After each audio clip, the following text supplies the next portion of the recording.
नाज़रीन आदाब, मैं हूं सना वारिस। आप देख रहे हैं कर्नाटक महाराष्ट्र न्यूज। सबसे पहले रुख करेंगे महाराष्ट्र की खबरों का। मुंबई में मईशत पर मालियाती पॉलिसी के असरात के उन्वान से मुबाहिसा। जफर सरेशवाला ने एफडीआई को मुल्क की तरक्की के लिए बताया अहम।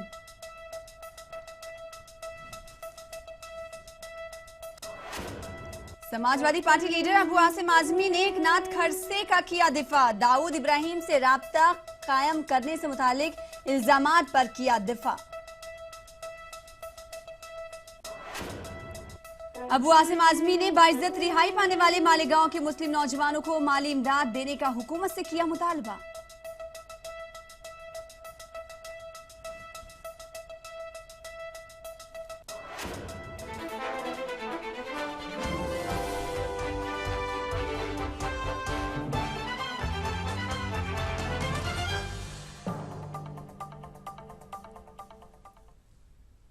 और अब खबरों की तफसील। एकनाथ खड़से पर दाऊद इब्राहिम से राब्ता करने के इल्जामात को लेकर महाराष्ट्र में सियासी बयानबाजी का सिलसिला जारी है। इस सिलसिले में समाजवादी पार्टी के रियासती सदर अबू आसिम आजमी ने भी अपना मौक़िफ़ वाज़े कर दिया है। उन्होंने एकनाथ खड़से का दिफा किया है। उन्होंने कहा है कि महज फोन किए जाने पर उन्हें मुजरिमों के कटघरे में खड़ा किए जाना और इस्तीफे की मांग करना गलत है।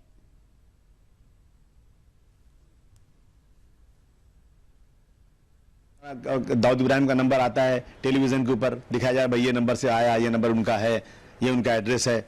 अगर वो उस नंबर पे कोई टेलीफोन कर दे और कह दे भाई ये आपने बात किया और उसको फंसा दिया जाए, भाई उस नंबर पे कोई भी आदमी फंसाने के लिए डायल कर सकता है। मेरी ये डिमांड है कि अगर खड़से ने या बात किया है या करवाया है, कोई कन्वर्सेशन है वो सामने लाया जाए तो उस पर कार्रवाई की जाए। सिर्फ नंबर अगर है तो सिर्फ नंबर आने से डाउट होता है कि कोई फंसाने के लिए कर सकता है, इसलिए इतनी सख्ती के साथ बात नहीं होना चाहिए।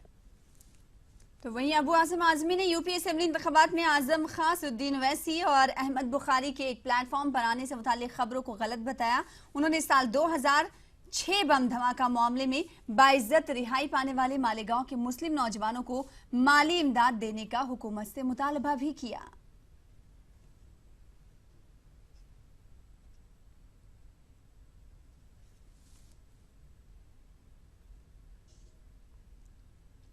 नए तालीमी साल की तैयारियां शुरू हो चुकी हैं। जिला परिषद नांदेड़ के तहत आने वाले तमाम स्कूलों में असातिज़ा के तबादले की कार्रवाई की जा रही है। खास तौर पर देही मकामात पर जहां असातिज़ा की शिद्दत से कमी महसूस की जाती है, उन इलाकों में मतलूबा तादाद में असातिज़ा की फराहमी को यकीनी बनाने की कोशिश की जा रही है। तबादलों की कार्रवाई में शफाफियत लाने और उसे मुकर्ररा वक्त पर मुकम्मल करने के लिए ऑनलाइन निज़ाम से मदद ली जा रही है। इसके अलावा ऐसे असातिज़ा जो अपनी मर्जी के मुकाम पर जाना चाहते हैं, उन्हें भी सहूलत पहुंचाने की कोशिश हो रही है।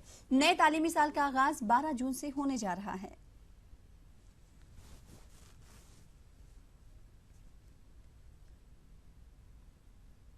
मुंबई में मईशत पर मालियाती पॉलिसी के असरात मौजू पर मुनक्किदा मुबाहिसे में मौलाना आजाद नेशनल उर्दू यूनिवर्सिटी के चांसलर जफर सरेशवाला ने रिजर्व बैंक ऑफ इंडिया के गवर्नर रघुराम राजन के काम को सराहा। सरेशवाला ने रघुराम राजन को हटाने का मुतालबा करने वाले सुब्रमण्यम स्वामी पर भी तनकीद की। सरेशवाला ने कहा कि मुल्क के माशी इस्तेहकाम के लिए बैरूनी ममालिक से सरमायाकारी निहायत अहमियत की हामिल है। जफर सरेशवाला बैत अल नस्र को कोऑपरेटिव सोसाइटी और Bombay stock exchange brokers forum के प्रोग्राम से खिताब कर रहे थे। के पैसे आते हैं, किनके पास आते हैं? स्टॉक मार्केट के पास। वो बहुत खतरनाक है, हॉट मनी। वो पता नहीं कब आएगा और कब चला जाएगा। तो हमारी सरकार भी जो है उसको ज्यादा, इसलिए उसके लिए तो बड़े उनको फिक्र नहीं है, पी नोट्स वगैरह लेके आई है। इम्पॉर्टेंट यह है कि कोई पैसा हमारे मुल्क के अंदर लगाए, मैन्युफैक्चरिंग में लगाए। वो चाहे 100 करोड़ लगाए और इनके यहाँ 1000 करोड़ लगाए, वो 1000 करोड़ कहीं दिखते नहीं है स्टॉक मार्केट में।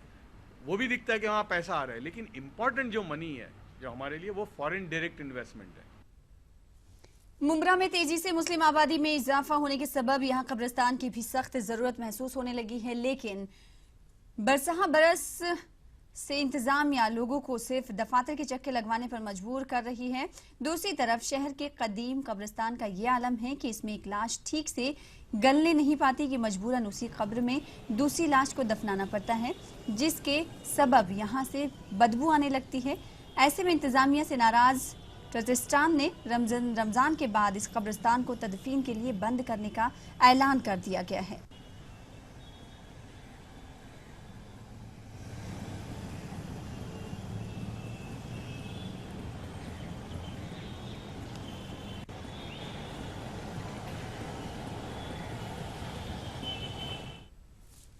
तो इसी के साथ रुकेंगे छोटे से ब्रेक के लिए। कुछ और खबरों के साथ जल्द हाजिर होंगे।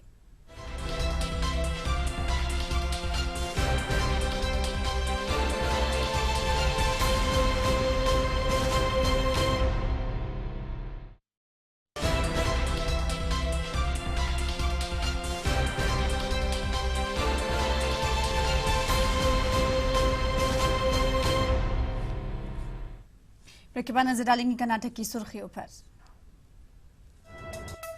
बेंगलुरु में मुस्लिम सनतकारों की तंजीम का इजलास। मुसलमानों में सनत और हिरफ्त के रुझान को फरोग देने का अज़्म। बड़े पैमाने पर मुस्लिम ताजिरों को मुनज़्ज़म करने का फैसला।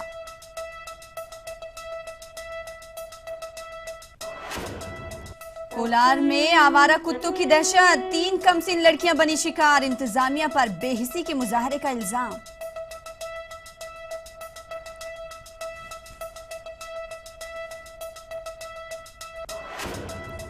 तालीमी मैदान में गुलबर्गा के अक़लियती तलबा का शानदार मुजाहरा। CBSE में भी अक़लियती तलबा ने गाड़े कामयाबी के झंडे।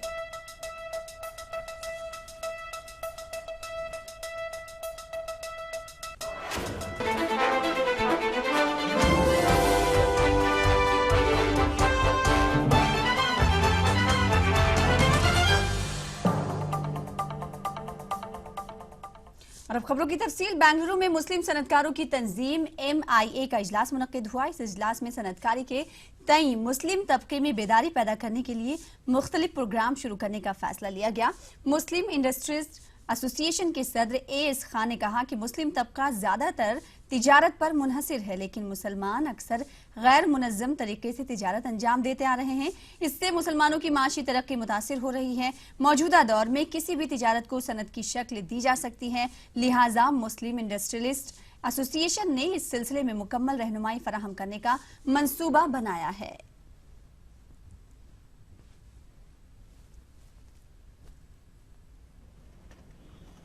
हमारा मेन मकसद जो अनऑर्गेनाइज्ड यूनिट्स हैं, जो भी हमारे डोमिनेटेड एरियाज़ में अनऑर्गेनाइज्ड वे में सदियों से और जनरेशन टू जनरेशन वो जो उनका जो ख़ानदानी जो ट्रेडिशनल बिजनेस कर लेके स्ट्रगलिंग टू सर्वाइव कर रहे हैं, ऐसे लोगों को हम आइडेंटिफाई करके हम हमारे मेन स्ट्रीम को उनको लाना चाहते हैं। किसी के पास में अगर रजिस्ट्रेशन नहीं रहा, रजिस्ट्रेशन करवाएंगे। अगर रजिस्ट्रेशन है तो उनको जो है फिनेंशियल हेल्प करवाएंगे। अगर फिनेंशियल हेल्प हो गया उनको बिजनेस दिलवाएंगे। ऐसे हर लेवल पर, छोटे से लेकर के बड़े से बड़े लेवल पर जो है ना इंशाल्लाह करेंगे। MIA का लोगो क्या है? Don't buy them a fish, buy them a net so that they can fish and let us train them to fish. इंशाल्लाह ये प्रोग्राम लेकर के चल रहा है। जो लीड बैंकर्स हैं उनको ले आके इनसे रब्ता करा के है ना, उनको we want to give them the benefit. कौन से बेनिफिट? ये जो स्टार्टअप इंडिया और स्टैंड अप इंडिया का जो इनिशिएटिव आया हुआ है गवर्नमेंट से, हाँ, मेक इन इंडिया से, तो उसमें है ना उनको ले आना चाह रहे हैं। कर्नाटक के कई मकामात पर आवारा कुत्तों की वजह से बच्चों का बाहर खेलना दुश्वार हो गया है। कोलार के शहनशाह नगर में 3 कमसिन लड़कियां आवारा कुत्तों की दहशत का शिकार हुई हैं। बच्चियां घर के करीब खेल रही थी कि आवारा कुत्तों ने उन पर हमला कर दिया। शदीद जख्मी कुलसुम, शकीला और तस्लीम का इलाज कोलार के प्राइवेट अस्पताल में किया गया। सरकारी इंतजामिया ने बच्चियों की खैरियत लेने की जहमत तक नहीं की, यहां तक कि उन्हें एम्बुलेंस भी फराहम नहीं की गई। सरकारी अस्पताल के डॉक्टरों ने बच्चियों के इलाज से गुरेज किया। बच्चियों के वालिदैन ने कहा कि आवारा कुत्तों के बारे में शिकायत को कई बार नजरअंदाज किया गया है। ಅದಕ್ಕೆ ಇದಾಗಿರೋದು ನಾಯಿ ಬೆಳಗ್ಗೆ ನನ್ನ ಮಗು ಆಚೆ ಬಂದಿದೆ. ಆಚೆ ಬಂದ ತಕ್ಷಣ ಮಗು ಹಿಡ್ಕೊಂಡು ಹೆಣ್ಣಾಯಿ ಇದಾಗಿದೆ. ನಾನು ಗೌರ್ಮೆಂಟ್ ಹಾಸ್ಪಿಟಲ್ಗೆ ಹಾಕೊಂಡು ಹೋದ್ರೆ ಅವರು ಸ್ವಲ್ಪ ಇದು ಮಾಡಿಬಿಟ್ಟು ಇಲ್ಲ ಇಲ್ಲಿ ಹಾಕೊಂಡು ಹೋಗ್ಬಿಡಿ, ಇವಾಗ ನಮ್ಮ ಹತ್ರ ಇಲ್ಲ ಅಂತ. ನಾನು ಆಂಬುಲೆನ್ಸ್ ಕೇಳಿದ್ರು ಇಲ್ಲ ಹಂಗೆ ನೀವು ಗಾಡಿಯಲ್ಲೇ ತಗೊಂಡು ಹೋಗ್ಬಿಡಿ ಅಂದ್ರು. ಮೊದಲೇ ಹೇಳಿದ್ರಿ ಸರ್ ನಾವು ಆ ಥರ ನಾಯಿ ಐತೆ ಮನೆ ಹತ್ರ, ಒಂದೊಂದು 10 ನಾಯಿ 20 ನಾಯಿ ಇರ್ತದೆ. ನಮ್ಮ ಮಕ್ಕಳು ಆಚೆ ಬರಕ್ಕೂ ಕೂಡ. कर्नाटक में राज्यसभा इंतखाबात के लिए दाखिल करदा नामजदगी के पर्चों का आज जायजा लिया गया। विधानसौधा के सेक्रेटरी के दफ्तर में इलेक्टोरल अफसर एस मूर्ति ने पर्चों का जायजा लिया। नामजदगी के पर्चों का तफसीली जायजा लेने के बाद कांग्रेस उम्मीदवार ऑस्कर फर्नांडीज, जयराम रमेश और केसी राम मूर्ति के अलावा बीजेपी उम्मीदवार निर्मला सीतारमण और जेडीएस उम्मीदवार बीएम फारूक के पर्चे मंजूर कर दिए गए, जबकि आजाद उम्मीदवार के मोहन का पर्चा नामजदगी मुस्तरद कर दिया गया। बताया जाता है कि मोहन ने नामजदगी के पर्चे में जिस शख्स का नाम दर्ज किया था उस शख्स के दस्तखत नहीं लिए थे, जिसकी वजह से इलेक्टोरल अफसर ने के मोहन का पर्चा मुस्तरद कर दिया है।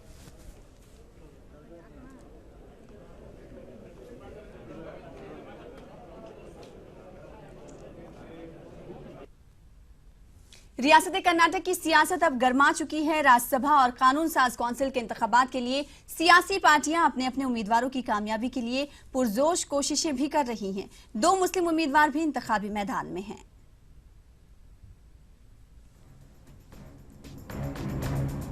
कर्नाटक से राज्यसभा के लिए 4 सीटों के इंतखाबात हो रहे हैं। इन इंतखाबात में कांग्रेस के 3, बीजेपी का 1 और जेडीएस का 1 उम्मीदवार मैदान में है। जनता दल सेकुलर ने सनतकार और समाजी कारकुन बीएम फारूक को राज्यसभा के लिए अपना उम्मीदवार नामजद किया है। फॉर्मर प्राइम मिनिस्टर जो देवेगौड़ा का एक जो प्रिंसिपल है ना, most secularities and I know what are the decision he has taken for the sake of minority community, that was one of the most important. और दूसरी बात क्या है, तो हमारा जो एक मौका दिया हमारा कौम के लिए, अभी दूसरा कोई पार्टी में नहीं दिया। राज्यसभा के इंतखाबात में किसी उम्मीदवार की जीत के लिए 45 एमएलएस के वोट जरूरी हैं। जेडीएस के पास कुल 40 एमएलएस मौजूद हैं। अपने उम्मीदवार को कामयाब बनाने के लिए जेडीएस आजाद अरकान की तायद हासिल करने की कोशिश कर रही है, लेकिन जेडीएस के जमीर अहमद खान और इकबाल अंसारी ने पार्टी के ही उम्मीदवार के खिलाफ वोट देने का इशारा दे दिया है। इस पेशरफ के बाद मुस्लिम तंजीमें जमीर अहमद खान और इकबाल अंसारी के खिलाफ बरहमी और नाराजगी का इजहार कर रही हैं। 40 एमएलए हैं जनता दल के, उन्होंने एक मुसलमान को नॉमिनेट करे हैं। ये बहुत खुशी की बात है। इसे हम लोग किसी सूरत से भी हमें जिताना चाहिए था, लेकिन चंद बागी बनकर पार्टी के कुछ इख्तलाफात को बाहर ले जाकर जो कर रहे हैं वो सही नहीं है।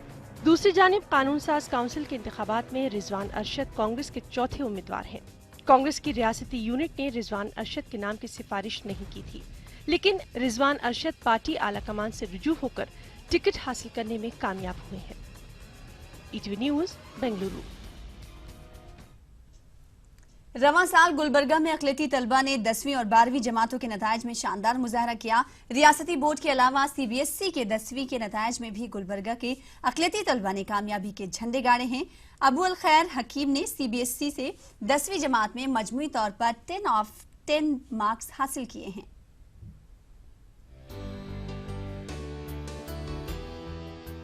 अक़लियतों में तालीमी शऊर जाग रहा है। ऐसा महसूस होने लगा है कि आइंदा 20 बरसों में तालीमी तौर पर अक़लियतों की काया पलट हो सकती है। इनकी ही मिसाल लीजिए, ये है अबुल खैर हकीम। आज इनको फूल पहनाए जा रहे हैं, दुआएं दी जा रही हैं। इन्होंने सीबीएसई के 10वीं के इम्तहान में तमाम मज़ामीन में 10 आउट ऑफ 10 नंबरात हासिल किए हैं।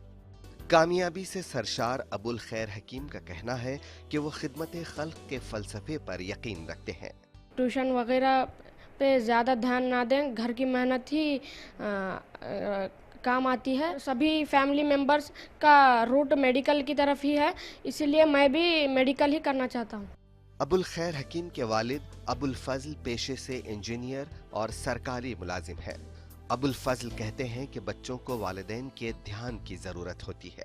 आज के जो माहौल में बच्चों के साथ अगर देखभाल सही नहीं रही तो बच्चे बिगड़ जाते हैं, इसलिए मेरी भी यही कोशिश है कि ज़्यादा से ज़्यादा टाइम मैं बच्चों के ऊपर दूँ। न मकतब से, न महफिल से, न किसी के साथ और सोहबत से, न हो अगर शौक़ खुद में तो किसी से कुछ नहीं हासिल। हमारी निगरानी और हौसला अफजाई का नतीजा है कि आज बच्चा 10 CGPA से कामयाब हुआ है और अल्लाह ताला का शुक्र है।